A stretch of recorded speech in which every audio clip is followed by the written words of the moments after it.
So I actually moved to Brooklyn specifically to do furniture design. I moved here with an unpaid internship, and within the first 6 months had started my business and was rolling with it. And that's the beauty about Brooklyn is, and I tell people this all the time, this is the only place I can do this kind of work because the connections that you make, the fabricator, the inspiration that's here. It's something that's strange about New York City and Brooklyn specifically. That there's very few other places I could do this in the world and have the resources, the access, and just the exposure as well.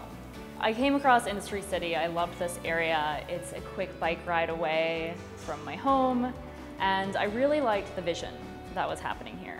I've now been here for about 1.5 years, and I'm really enjoying the collaboration, the connection. There's startups, there's designers, there's artists, there's tech companies. It really is a cohort here that has a shared vision of bringing back a certain kind of industry and a spirit to Brooklyn. So about 5 years ago, I think it is now, I actually started with a hydroponic vertical garden. So that was kind of the first project the studio started with, and it was really incorporating an innovative technology into a user-friendly, accessible design for urban environments. So you could grow your own plants harnessing hydroponic technology and be able to really connect with this new source of what may be the future of agriculture production.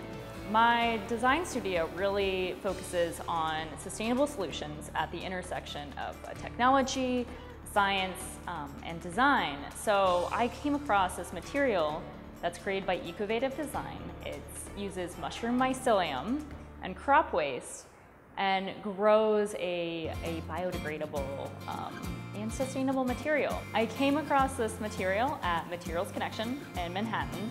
It's the largest materials database and library, and I knew I wanted to work with it. At the time, it was being used in the packaging industry as a replacement for styrofoam, and I wanted to make a lampshade out of it, so a collaboration was born.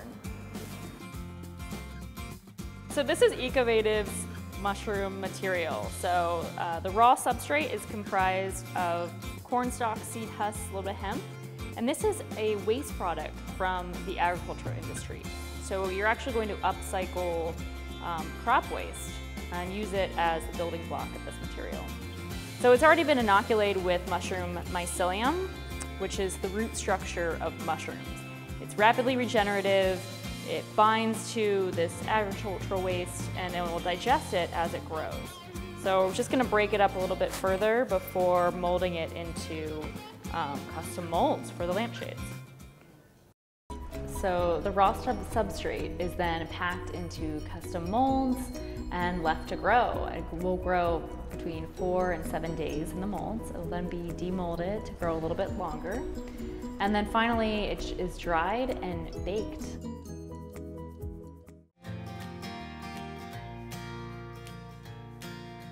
So this is the final lampshade. It's been heated and dried, and next it'll go to be wired.